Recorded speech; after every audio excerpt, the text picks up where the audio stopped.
കേരളത്തിലെ പ്രതിപക്ഷവും അതായത് കോൺഗ്രസും ബി.ജെ.പിയും അതേപോലെ പിണറായി സർക്കാരിനെ മുട്ടിന് എതിർക്കുന്ന കേരളത്തിലെ മുഖ്യധാരാ മാധ്യമങ്ങളും കഴിഞ്ഞ 3 വർഷമായി കിണഞ്ഞു പരിശ്രമിച്ചിട്ടും നടക്കാത്ത കാര്യം വെറും 1-2 ആഴ്ച കൊണ്ട് പി.വി. അൻവർ എന്ന ഇടതുപക്ഷ സ്വതന്ത്ര എം.എൽ.എ സാധിച്ചെടുത്തു. അവിടെയാണ് പിണറായി സർക്കാരിന് ഉണ്ടായ തിരിച്ചടി എന്ന് പറയുന്നത്.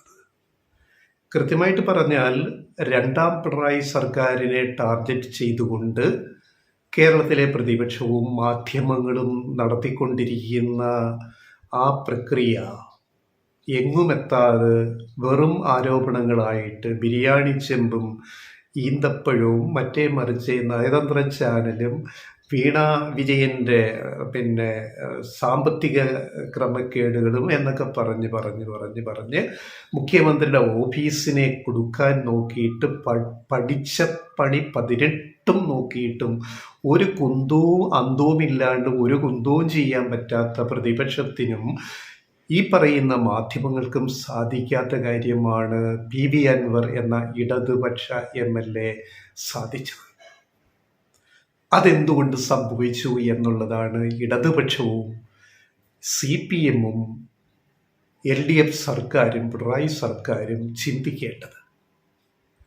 ഇപ്പോൾ അൻവറിനെതിരെ യുദ്ധ മുന്നണി തുറന്നിട്ട് കാര്യമുണ്ടോ എന്നതിനപ്പുറം ഇനിയിപ്പോൾ പി.വി. അൻവറിനെ മുച്ചൂടും എതിർത്ത് രാഷ്ട്രീയ വിശദീകരണ യോഗങ്ങളും ഒക്കെ ആയിട്ട് ഇങ്ങനെ ഒരു പ്രചരണ കോലാഹലം അഴിച്ചുവിട്ടതുകൊണ്ടോ ഉണ്ടായ ഡാമേജ് പരിഹരിക്കുക എളുപ്പമാണോ?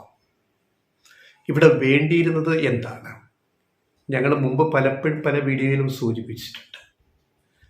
ഇപ്പം നിങ്ങൾ ഒരു ശരി ചെയ്തു, പക്ഷേ നിങ്ങൾ ചെയ്തത് ശരിയല്ല, തെറ്റാണ് ചെയ്തത് എന്ന് അതിനെ വക്രീകരിച്ച് വളച്ച് തിരിച്ച് ഒടിച്ചു മറിച്ച് ജനങ്ങളുടെ മുമ്പിൽ അല്ലെ 100 പേരുടെ മുമ്പിൽ അത് ബോധ്യപ്പെടുത്തുന്ന ഒരു അജണ്ട ഇവിടെ സെറ്റ് ചെയ്ത് വെച്ചിട്ടുണ്ടെങ്കിൽ അവിടെ വേണ്ടത് ചെയ്ത ശരിയാണെന്ന് ജനങ്ങൾ അറിയുകയും വേണം.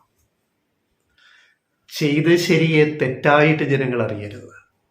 തെറ്റായിട്ട് ജനങ്ങളെ അറിയിക്കുന്ന ശക്തികളെ നേരിടാൻ ഈ ശരി ചെയ്യുന്ന ആളിന് കഴിയണം. എങ്കിലേ ജനങ്ങൾ അത് വിശ്വസിക്കൂ. അല്ലെങ്കിൽ ശരി വീണ്ടും വീണ്ടും പറയുമ്പോഴേക്കും നുണ ലോകം ചുറ്റി സഞ്ചരിച്ചിരിക്കുകയോ പലതവണ. രണ്ടാം പിണറായി സർക്കാർ നേരിടുന്ന ഏറ്റവും വലിയ രാഷ്ട്രീയ പ്രതിസന്ധി ഇതാണ്.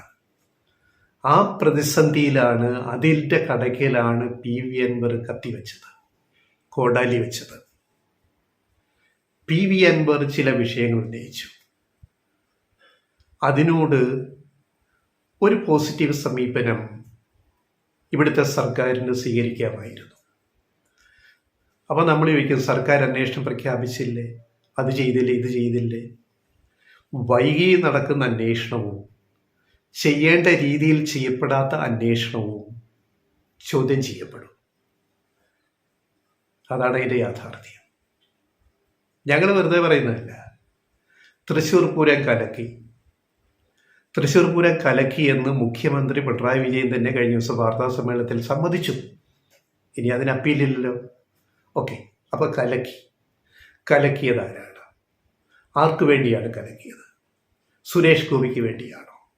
അതിനകത്ത് ഗവൺമെൻറ് മെഷീനറിക്ക് പങ്കുണ്ടോ? പോലീസിന് പ്രത്യേകിച്ച് പങ്കുണ്ടെങ്കിൽ ആ പോലീസ് അത് എന്തിനു ചെയ്തു? എന്തിന് പോലീസിലെ ചില ഉന്നതർ RSS നേതാക്കളെ പലതവണ കണ്ടു? ഇതൊക്കെ ജനങ്ങളുടെ ഇടയിൽ, ഇടതുപക്ഷ പ്രവർത്തകരുടെ ഇടയിൽ, CPM പ്രവർത്തകരുടെ ഇടയിലൊക്കെ സംശയങ്ങൾ ഉണ്ടാകാൻ കാരണമായിട്ടുണ്ട്.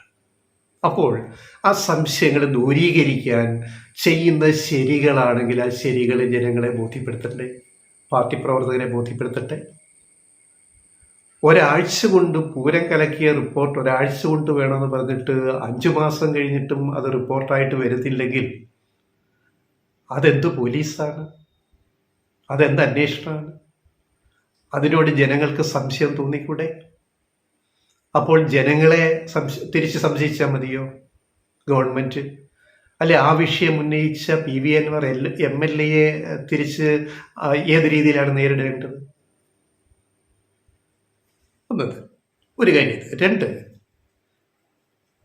ADGP അജിത് കുമാറിനെതിരെ ഗുരുതരമായ ആരോപണമാണ് PV അൻവർ ഉന്നയിച്ചത്. പാർട്ടി സെക്രട്ടറിക്കും മുഖ്യമന്ത്രിയുടെ ഓഫീസിലും ഒക്കെ കൊടുത്തു പരാതി. അന്വേഷണം പ്രഖ്യാപിച്ചു. ഈ നടക്കുന്ന അന്വേഷണം നല്ല രീതിയിലുള്ളൊരു അന്വേഷണമാണെന്ന് ജനങ്ങൾക്കും പാർട്ടി പ്രവർത്തകർക്കും ഒക്കെ തോന്നണ്ടേ? അതിനെന്ത് വേണമായിരുന്നു? അജിത് കുമാറിനെ ക്രമസമാധാന ചുമതലയുള്ള ADGP സ്ഥാനത്തു നിന്നും മറ്റൊരു പദവിയിൽ മാറ്റി നിർത്തിയിട്ട് ഏൽപ്പിച്ചിട്ട് അന്വേഷണം നടക്കട്ടെ. അപ്പം ജനങ്ങൾക്ക് അതിനോട് വിശ്വാസം കൂടുതൽ വരുമായിരുന്നു. പക്ഷെ ഇവിടെ എന്താ സംഭവിച്ചത്? എന്തോ ഒരു പിടിവാശി പോലെ അജിത് കുമാറിനെ മാറ്റില്ല, അയാൾ അവിടെ ഇരിക്കും, അന്വേഷണം നടക്കും. അപ്പോഴാണ് PV അൻവർ ഉന്നയിച്ചത് ഹെഡ് മാസ്റ്റർക്കെതിരെയുള്ള പരാതി പ്യൂൺ അന്വേഷിച്ചാൽ മതിയോ എന്ന്. അപ്പം നമ്മളൊരു അന്വേഷണം പ്രഖ്യാപിക്കുമ്പോൾ അത് നിർഭയമായിട്ട് സ്വതന്ത്രമായിട്ട് അത് പോലീസ് സംവിധാനത്തിൽ നടക്കുന്നു എന്ന് ഉറപ്പുവരുത്തേണ്ടത് ആരുടെ ഉത്തരവാദിത്തമാണ്? ഭരിക്കുന്ന ഗവൺമെന്റിന്റെ, പിന്നെ ഭരിക്കുന്ന പാർട്ടിയുടെ, മുന്നണിയുടെ ഒക്കെ ഉത്തരവാദിത്തമാണ്. അവിടെയൊക്കെ ഇടതുപക്ഷ മുന്നണിക്കും പിണറായി രണ്ടാം സർക്കാരിനും വീഴ്ച പറ്റി എന്നാണ് ഞങ്ങൾ മുമ്പും പറഞ്ഞത്. ഞങ്ങൾ ഇപ്പോഴും അത് തന്നെ പറയുന്നു. ഈ ഒരു വീഴ്ച ഉണ്ടാക്കിയ ഡാമേജ് ഇല്ലാണ്ടാക്കാൻ ഇനി കുറേ പണിയെടുക്കേണ്ടി വരും. അൻവറിനെതിരെ കുറേ പണിയെടുക്കേണ്ടി വരും. അതാണ് ഞങ്ങൾ പറഞ്ഞത്. നേര് ചെയ്താൽ മാത്രം പോരാ, ഞങ്ങൾ ചെയ്യുന്ന നേര് നിങ്ങൾ അറിഞ്ഞിരിക്കണം, ജനങ്ങൾ അറിഞ്ഞിരിക്കണം എന്ന് പറഞ്ഞ് ജനങ്ങളുടെ മുന്നിൽ അത് എത്തിക്കാൻ നമുക്ക് കഴിയണം. ഇല്ലെങ്കിൽ നുണകൾ ലോകം ചുറ്റി വരും. പ്രതിപക്ഷവും മാധ്യമങ്ങളും ആ നുണകൾ ഏറ്റെടുത്ത് ലോകം ചുറ്റി വരുമ്പോഴും നമ്മളിവിടെ ഞങ്ങൾ ശരിയായി ഇത്, ഞങ്ങളിതൊക്കെ ചെയ്ത് സൗകര്യമുണ്ട്, ജനങ്ങൾ മനസ്സിലാക്കിയാൽ മതി എന്ന് പറഞ്ഞിരുന്നു കഴിഞ്ഞുകൊണ്ടല്ലോ മൂന്നാം തവണയും LDF വരാൻ അത്ര എളുപ്പമാവില്ല. മൂന്നാം തവണയും LDF ഇടതുമുന്നണി അധികാരത്തിൽ തുടർച്ചയായിട്ട് വരാതിരിക്കാനുള്ള സർവ്വ കോപ്പുകളും അജണ്ടകളും ഇവിടെ സെറ്റ് ചെയ്തുകൊണ്ടിരിക്കുകയാണ്. അതിനെപ്പറ്റി എന്തേ ഇടതുപക്ഷ ഗവൺമെന്റിന് ബോധ്യമില്ലാത്തത്? എന്തേ അതുകൊണ്ട് ഭരണത്തിന് നേതൃത്വം നൽകുന്ന പാർട്ടിക്ക് CPIM അതിനെപ്പറ്റി എന്താ ധാരണയില്ലാത്തത്? ഇനിയിപ്പോൾ എന്താ ഒരു മാർഗ്ഗമേ ഉള്ളൂ. CPM അതിലേക്ക് പോയി കഴിഞ്ഞു. CPM-ന് ഇനിയിപ്പോൾ ചെയ്യാവുന്നത് PV അൻവറിനെ നഖശികാന്തം എതിർക്കുക, പൊളിച്ചെടുക്കുക, കോടാലി കയ്യാന്ന് വിശേഷിപ്പിക്കുക, പ്രതിപക്ഷത്തിന്റെ കോടാലിയാണ് അൻവർ. ഇതൊക്കെ രാഷ്ട്രീയ ആയുധങ്ങളാണ്. അതെല്ലാം മൈതാന പ്രസംഗത്തിലൊക്കെ പറഞ്ഞുകൊണ്ടിരിക്കുക. പക്ഷേ ഇതൊന്നുമില്ലാതെ വളരെ സിമ്പിളായിട്ട് ഈ പ്രശ്നം പരിഹരിക്കാൻ ഒരു സമയം പിണറായി സർക്കാരിന് കിട്ടിയതാണ്. അത് അലമ്പാക്കി. ആ വാക്കിനെ ഞങ്ങൾ പറയാം, അത് അലമ്പാക്കി. വെറുമൊരു സൂചി കൊണ്ട്, ഒരു മുട്ടുസൂചി കൊണ്ട് അല്ലെ ഒരു സേഫ്റ്റി പെൻ കൊണ്ട് എടുക്കാമായിരുന്ന കരടുകൾ അത് വലിയ വ്രണമായി അവസാനം കോടാലി കൊണ്ട് സർജറി ചെയ്യേണ്ടി വരുന്നു എന്ന് പറയുന്ന അവസ്ഥയിലേക്കാണ് കാര്യങ്ങൾ പോയത്. ഈ അന്വേഷണ റിപ്പോർട്ടുകൾ എവിടെ എത്തുന്നു എന്ന് ജനങ്ങൾ ഇപ്പോൾ വളരെ ശ്രദ്ധയോടെ നോക്കിക്കൊണ്ടിരിക്കുകയാണ്. തൃശ്ശൂർ പൂരം തൃശ്ശൂർക്കാരുടെ മാത്രം ഒരു വികാരമല്ല, കേരളത്തിലെ ജനങ്ങളുടെ അങ്ങോളം ഇങ്ങോളമുള്ള ആബാലവൃദ്ധം ജനങ്ങളുടെ വികാരം കൂടിയാണ് തൃശ്ശൂർ പൂരം. ആ തൃശ്ശൂർ പൂരം അതിൻ്റെ ചരിത്രത്തിൽ ആദ്യമായിട്ട് കലക്കി. LDF സർക്കാർ അധികാരത്തിരിക്കുമ്പോൾ, പിണറായി വിജയൻ മുഖ്യമന്ത്രിയായിട്ടിരിക്കുമ്പോൾ പോലീസ് ഇടപെട്ട് കലക്കി. ആ വിഷയം ജനങ്ങളുടെ മനസ്സിൽ നിന്ന് പെട്ടെന്ന് മാഞ്ഞു പോകുമെന്ന് നമ്മൾ വിചാരിക്കരുത്. അത്ര ഗുരുതരമായ കാര്യമാണ് തൃശ്ശൂർ സംഭവിച്ചത്. അതുകൊണ്ട് ജനങ്ങളുമായിട്ട് ഇടപഴകുക എന്ന് പറയുന്നത് ഒരു ഇടതുപക്ഷ ജനാധിപത്യ പ്രസ്ഥാനത്തിന് നമ്മൾ പറഞ്ഞു കൊടുക്കേണ്ട കാര്യമൊന്നുമില്ല എന്ന് ഞങ്ങൾക്കൊക്കെ അറിയാം.